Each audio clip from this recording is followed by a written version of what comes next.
Hello, everyone. I hope you're all doing super well. I really hope that this is working and that you can see me. I would like to just quickly say that I am actually streaming in supposedly 4K, so this could be so jerky. I get the feeling that it is really jerky. And also, this took me so long to set up. I was actually here yesterday, total disaster. My sound wasn't working. I'm literally just going to check that this is all working, and I can see that it's super jerky, but we'll just have to make do with how it is right now. I hope you're all doing super well. There's a painting in the background somewhere, so I hope it's not too bad. Okay, so the sound is working. Um, so I hope you guys are all doing so well. I just thought I would like chat about my painting that's in the background here. So this is a painting of a British blue cat, and it's a short-haired cat, and it's supposed to be this giant cat in a forest. And the whole reason behind the idea was that this cat lives in a forest and it drinks its tea. Actually, cats, I've never seen a cat drink tea. Don't give your cat tea if you have a cat. But I just love the idea of cats and animals in general doing like really human things. So this was my concept, and this is the result of my idea. I was supposed to have finished it quite some time ago, but I've just been so busy. And also, I found that actually painting the cat has been quite difficult because I've been using a lot of really soft strokes to make the fur. Because something amazing about this cat, okay, so the reason that I chose this particular cat was I quite often see cats like this like wandering around near where I live. They're very rare. I've seen like one in my entire life. And I obviously, because it was a cat and I just adore animals, I went up to it and tried to stroke it. And they're so incredible because their fur is so amazingly soft. It's literally like stroking silk. It's so unique and amazing. And because of that, I thought it would work so well in a painting because when you start to paint the fur, you can really paint the texture of the fur, like this really soft, sort of enchanted looking cat. And with the really amazing fur as well, it just makes you want to like hang out with the cat. And so that was the concept behind it. So I hope you guys are all doing super well. I'm not sure how long this stream will be because it's really late. It took me so long to set everything up and like try to get it working, and I can tell that this is super jerky. So yeah, this is not ideal. I think I probably need to change the settings for like the millionth time. um and like I tried to film yesterday, but the sound wasn't working, and so I was like chatting away like, hey, everything's all really great. And then luckily an amazing subscriber told me that my sound was working, which was really nice of her. Otherwise I would have literally just chatted away for about an hour to myself with the sound off, and that would have been pretty cringe, even more cringe than this. So I wanted to do another live stream about like the types of brushes I use and my oil painting materials. If anyone is interested in seeing that, I think I will do that if I can just sort of get the whole setting things, worked out. And also, I wanted to actually film my live painting process because the problem with like my edited videos is that very often the speed paints take a long time to film, which is fine, but it's not that big a deal of filming them. But the only problem is that actually then editing them after I have worked on the painting, and then filming the intro and filming all my discussion about it, the actual filming of those things don't take very long, but it's the editing that takes a really long time. And I don't mind editing so much if it's something really exciting, like if I'm editing an animation, or if I'm editing some kind of comedy sketch or something like that. That's always really exciting. Or some acting, that's always really exciting because you can see it, like the actual editing makes a huge difference to the finished result. Whereas editing speed paints and time lapses are actually really dull to edit. I'm sure you guys can understand what I mean, because it's just having to put all the clips together, make sure everything, if there's any sort of error in the, like there's a blip or there's something that I need to take out of the speed paint, that's like hours of footage that I have to look through, or sometimes I film less, it might be like half an hour or something, but I still need to look through every single clip and like make sure that there isn't any mistake in it. And it's just such a time consuming thing. So I thought it might be quite nice just to do a few live streams. I did actually do some a couple of years ago. Was it a year ago, I think? Um, and yeah, that was really fun. It was really nice. But because I was using my webcam and my webcam actually worked, unlike yesterday, it was really easy to film because I just have the webcam in front of me and it's not difficult. The quality is really poor. But this, like with my phone, this phone, believe it or not, is specifically made for YouTube. Like I think it's one of the first phones that had like YouTube Live on it, and I kid you not, the YouTube Live doesn't even work. Like it works, but it only films vertical video. So you imagine a phone that is specially developed for YouTube Live and it doesn't even record it properly. So I had to like fiddle around with settings, again, a different app, and it was just a huge, big annoyance. And again, it's really comical because my phone, filming on my phone, actually the live setting actually works on almost all other platforms that I've streamed on, and YouTube, which is specifically designed for this phone, doesn't actually work on it properly. So the irony, I mean, and I can tell also that because I'm filming in 4K, I can see how incredibly jerky it is. So I apologize, but I think if I was to restart the whole thing now and start this entire stream again, this will be an even bigger disaster. So yeah, I just really hope it works in playback. One can only dream.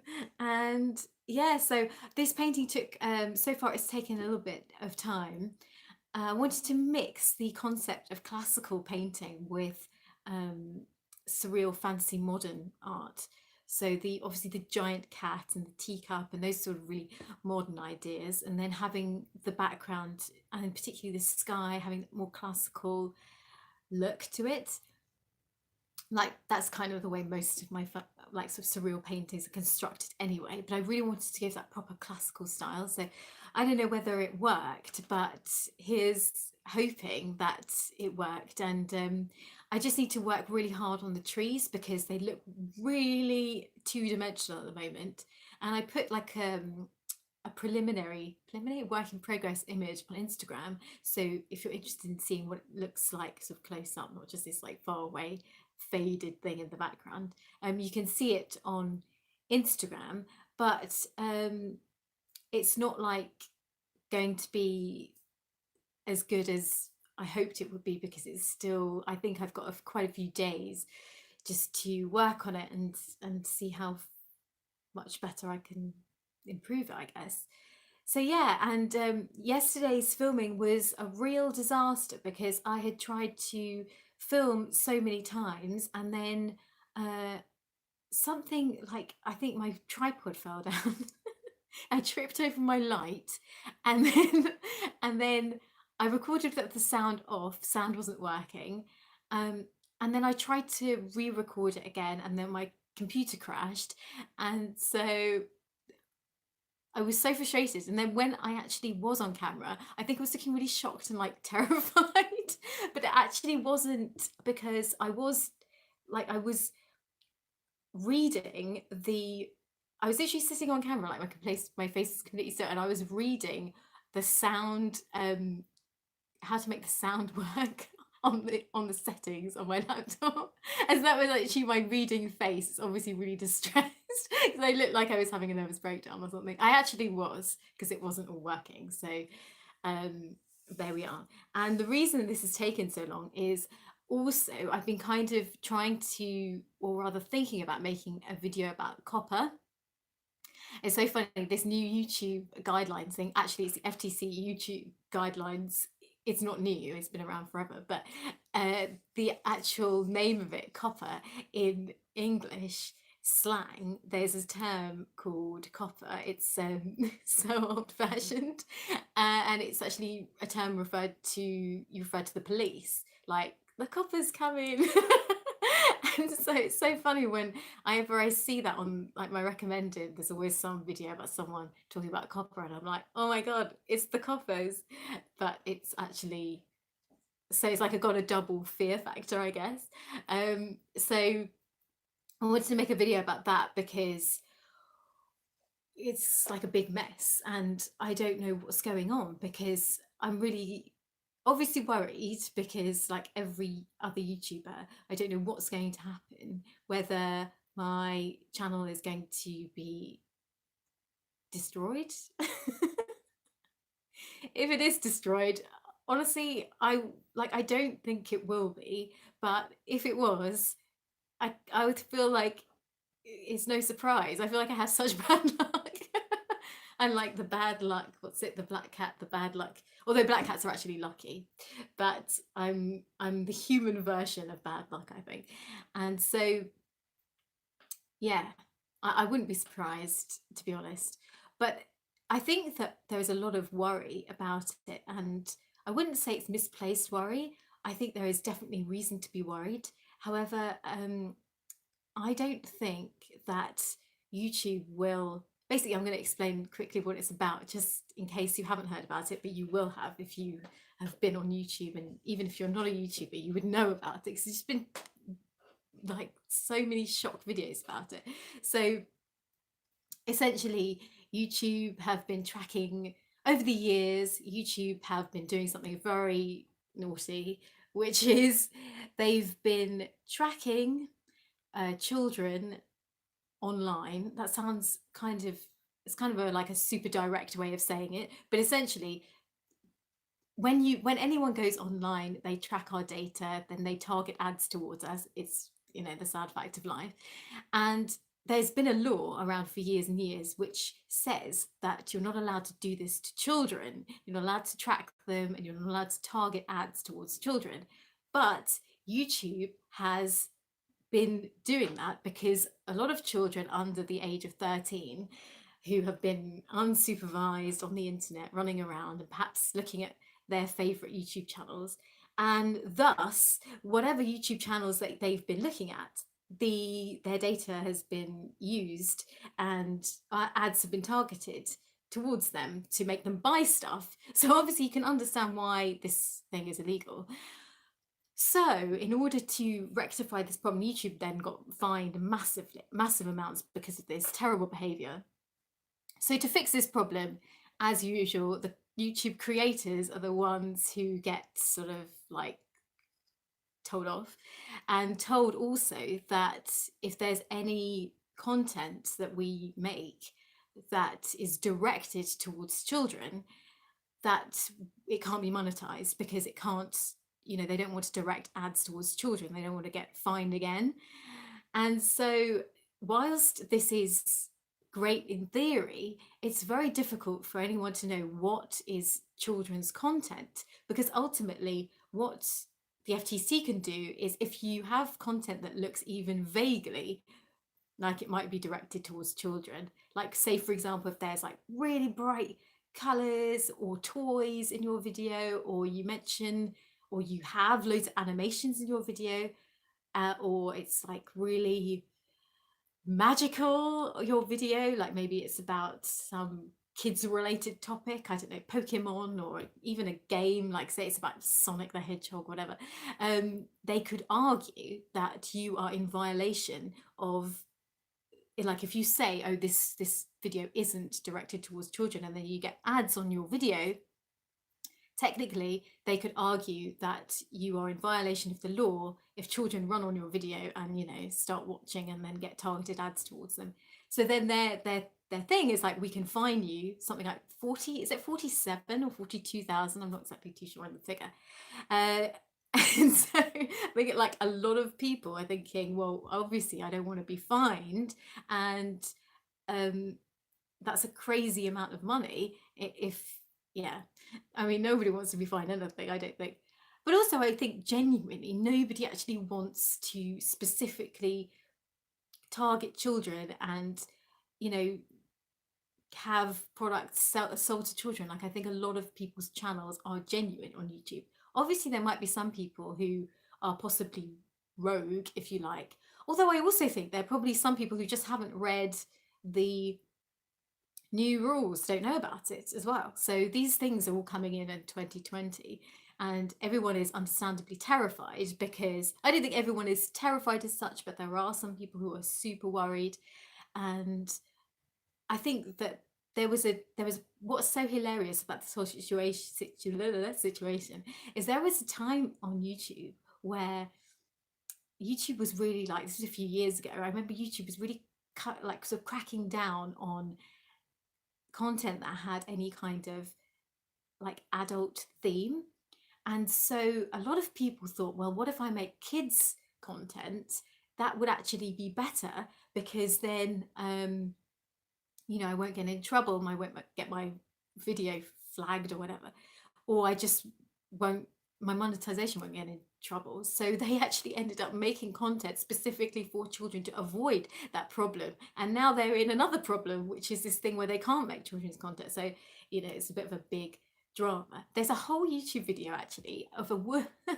I feel really sorry for her. There's this woman who is obviously from the YouTube authorities, who is I think she obviously must have a like quite a good channel herself. I didn't really look too much into her, but she is like telling everyone what the new regulations are and what Coppa is. And honestly, I feel so sorry for her. That video has got, I think, maybe 1 or 2 million views, and it's got so many dislikes, and obviously everyone's really angry and like sort of stating their anger in the comment section. So like the look of terror on this woman's face, I mean, she honestly looks like she's being held hostage. I feel like she was in it, almost looks like she's in a room and there's like some YouTube executive behind the door, I mean, like feeding her the lines, like, you have to say this. And I feel so bad for her. And not only that, but I feel that just sums up like the whole situation. It's like YouTubers are basically, particularly ones that have you know, some content that may be considered kids content, are basically like, we're treading so carefully, trying to tread so carefully around every single rule to make sure that we abide by all these new guidelines, and it's so difficult. And I think everyone is confused by all, big or small YouTuber person. So yeah, so it's just it's sad times, I guess, but then good in a way, because obviously we don't want children to be in trouble. It's just that the way that I think they've gone about it all, the FTC and YouTube, I think, is just making us feel really bad when we haven't done anything. Like, they basically listed what could be perceived as children's content, and some of the things that they listed were things like, if your children, if your children, oh, don't say the word children. I'm really scared by even saying the word kids in my video in case it gets flagged. Oh jeez. And so if your video contains things like fantasy or animation or things that could be considered appealing to kids, and they even went through like a list of words like your vernacular, by stating, oh, if you say certain words that might appeal to children, like cool. Or I think what else did they say is something really comical. They definitely listed cool, because I remember finding that really funny. Oh, duh. Like, you say duh. Like, honestly, who says duh? I swear that was one of them. I could be just making this up. No, I really do think that was one of them. I have to read through that language thing again, because I remember I was in hysterics. But like, those types of words, I mean, I'm not entirely sure that children say cool anymore, do they? But anyway, I actually feel like I need to self-censor myself, because or rather censor myself, because I do sometimes say cool.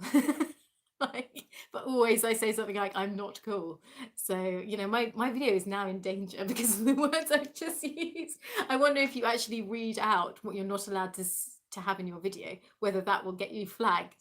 I'm quite intrigued to see. But I watched a really interesting video about this, which was saying that YouTube is going to have real serious problems, and the FTC is going to have real serious problems trying to find videos in the whole mass of millions and millions of videos on YouTube. Like they're going to have real problems trying to find out, you know, which is a good video. I'm really scared that I'm just about to topple my entire tripod because it's on a box right now. So in case I was looking down, like, oh my god. So yeah, I do think that YouTube is going to have great difficulty in policing the entire thing and finding the videos that um, do have violation or not. And the video that I saw today also said that they're most likely to target some of the bigger YouTubers. And so I was kind of like, oh, that's okay then.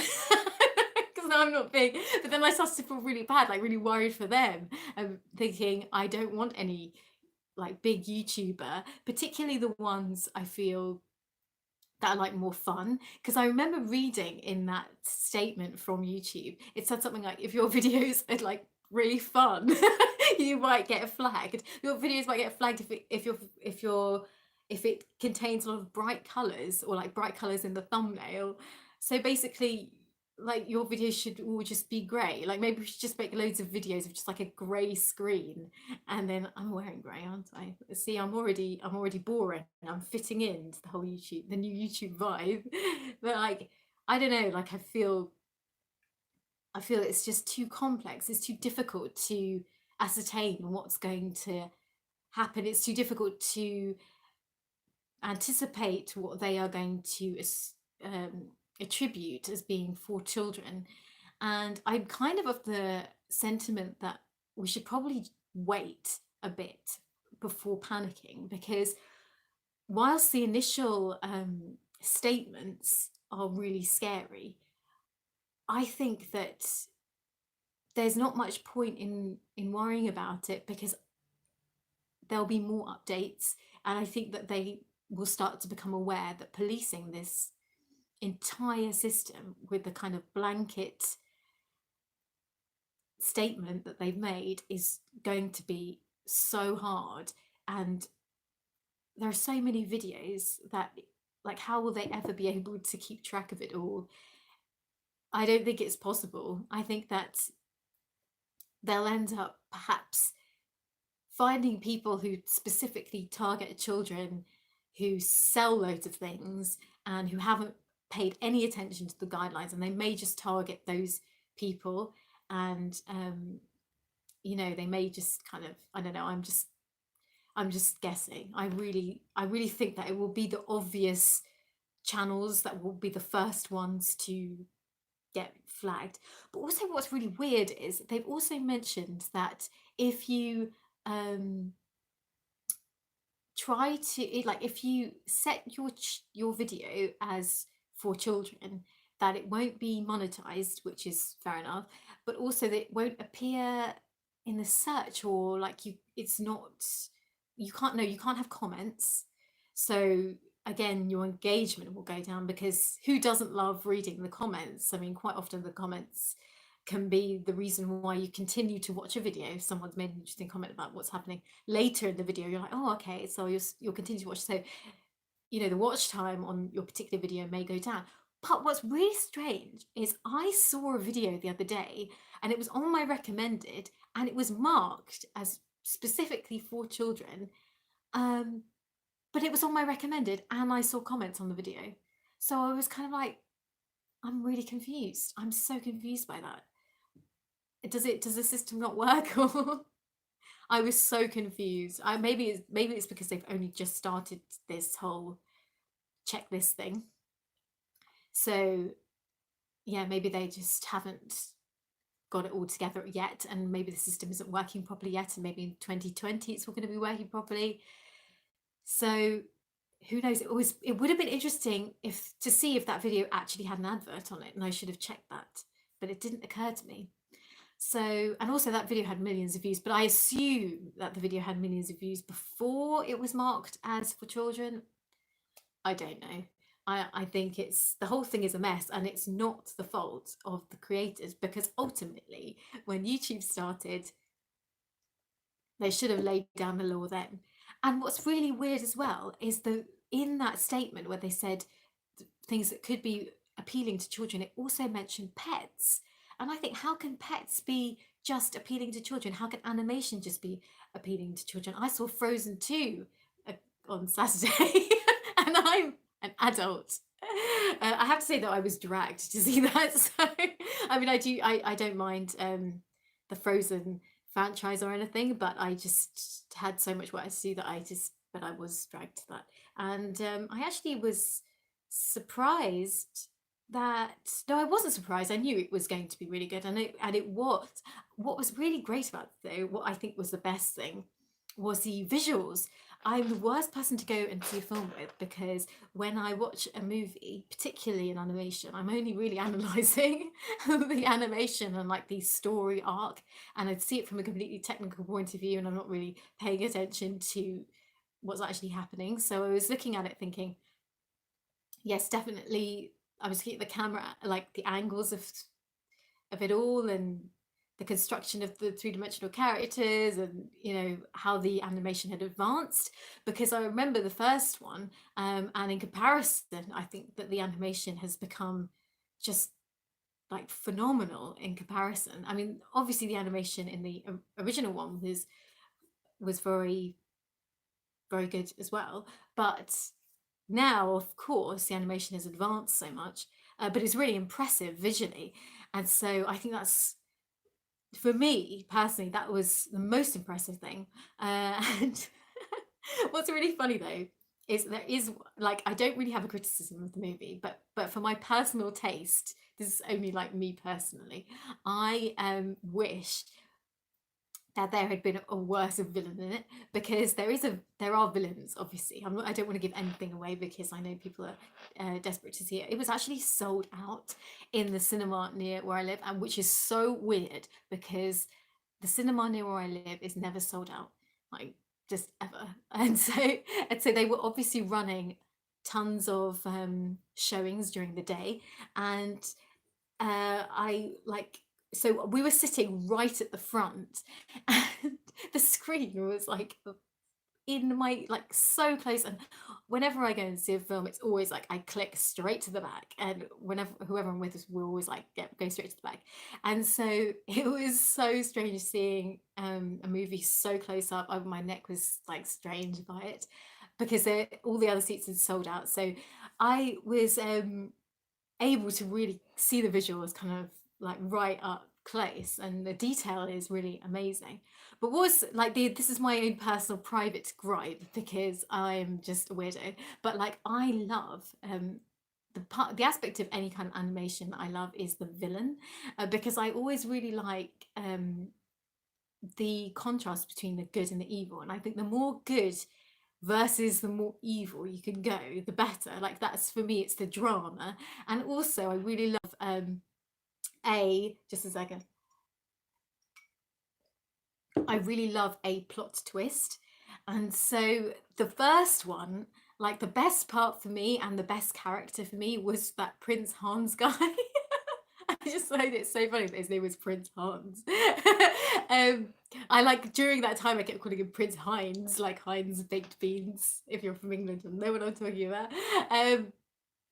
I just found his character hilarious, because he was like, there was no indication for me personally that he was a bad, like, he was the villain. And I'm normally really good.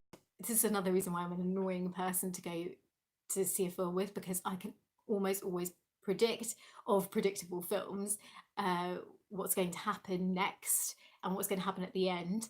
And I find that animation tends to be quite predictable, in the sense that there's always a happy ending. So you at least know that I'm not going to say what happens at the end of Frozen 2, but for most animations, there'll be a happy ending, because ultimately, whilst they're made for adults and children, they don't obviously like to horrify the children with a negative ending.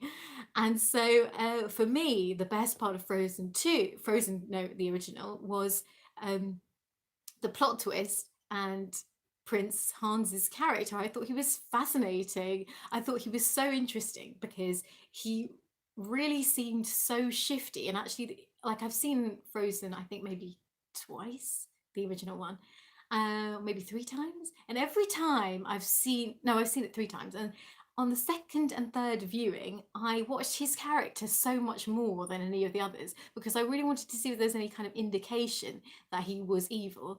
And I just think it's very cleverly done, his character, because if you look at the way he's sort of really quite sly and his facial expressions are actually very sly during the movie, and towards the end when you get the plot twist, you're like, of course I should have seen it all before, because he was so shifty and his actions were so shifty, but I was not thinking that way. And it's all about changing your thinking, of course. And so for me, he was the best character.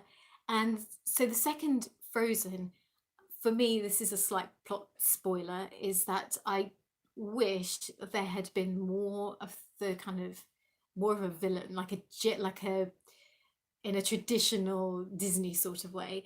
But that's me just, being an unusual person. I think that everyone else would probably just have been like, but otherwise, apart from that, I don't have any complaints about the film. I think that they did, and I actually preferred the songs in the second one to the first one. I thought the songs are so unique and they have a very kind of ethereal quality, and they don't have like the cheese factor. I really don't like cheesy Disney songs very much, and these aren't. I found them very unique, and I just thought they were amazing. I really thought they were amazing. So yeah, again, they should take my advice and make a really evil villain in the third one. I feel like they're just going to go on forever because this is such a money making thing. They were like all the showings were packed out. Everyone was there with their merch, and I just think that it could go on forever. They have such a fan base, and little kids just adore Olaf. That is how you pronounce it, Olaf. The snowman with the arm that falls off. Yeah, so I think that they've got such a great opportunity to make as many movies as possible. Of course, they shouldn't. They should just stick with 3, because 3 should be the limit, as Lord of the Rings and The Hobbit and all of those other ones. I think the only one that has tons of sequels is Harry Potter, but that was obviously based on loads of books. So yeah, so I should stop rambling about that. But good. I know that I said a lot. I can really feel my language is going downhill because I've been talking for 30 minutes. I think I may go relatively soon, but I will be back with a full-on like speed paints, no, a full-on live painting thing. So I will like sit there and then paint and like talk about my blending techniques. I'll have brushes and talk about my brushes.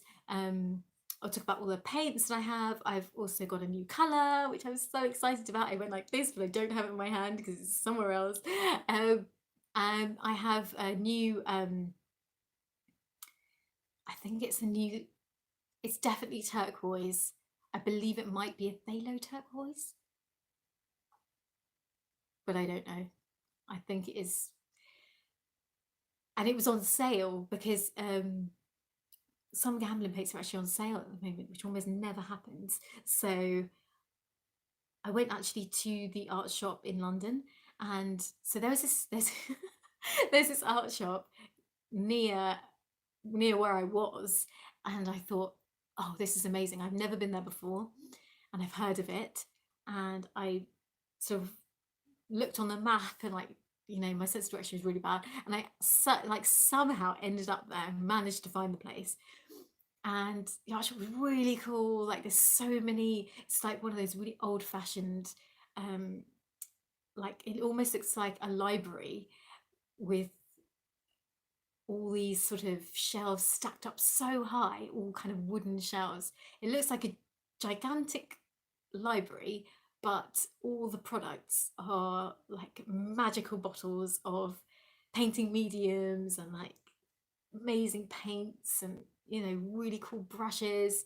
I said cool, censored. And it was just like, it was literally like stepping into another world. It was so amazing. And I asked them, do you sell Gamblin? And they were like, no. my gosh, no. But they do on the website, which is so frustrating because I thought they definitely must do in store. So then I had to walk even further for the other art shop that I go to regularly.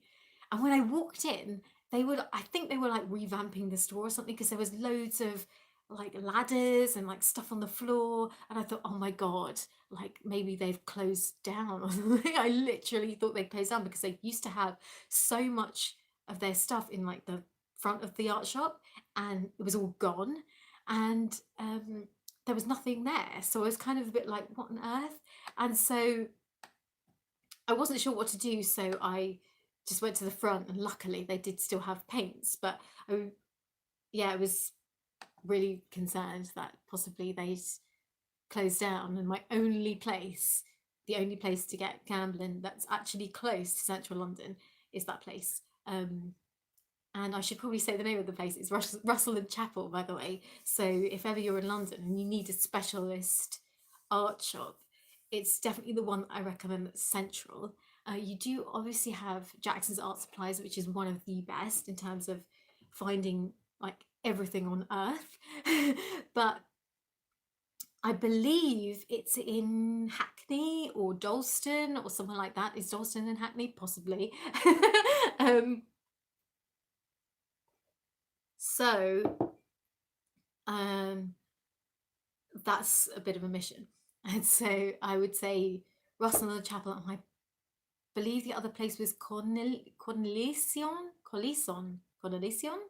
and Son.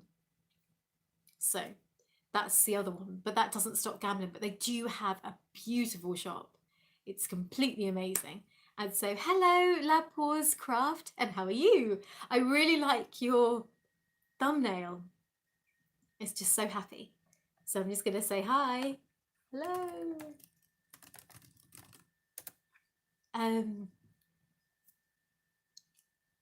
Thank you for joining me. I think I might be going in a minute. Oh, you are welcome. I may be going in a moment because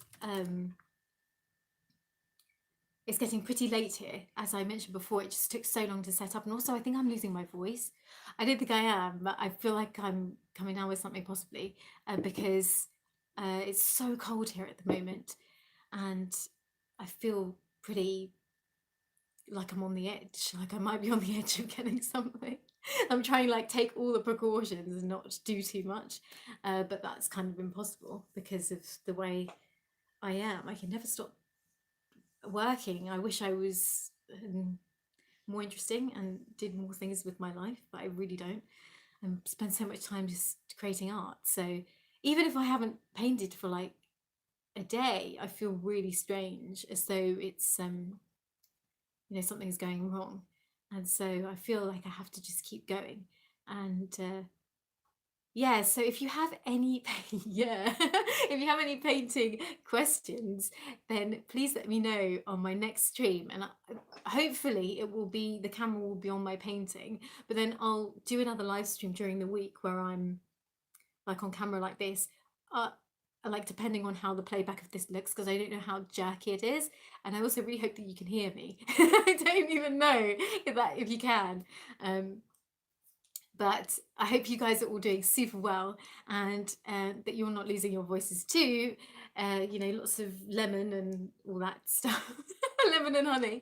I've been trying to really get to like my act together in terms of materials, because I always run out before every Saturday when I'm supposed to post. And so I was trying to get everything in advance to get really organized. But I feel whenever I need to get something, it's always out of stock. So, so I'm like really slightly frustrated. However, I'm sure you guys can understand how I feel. And I just hope that everyone is doing super well and keep painting.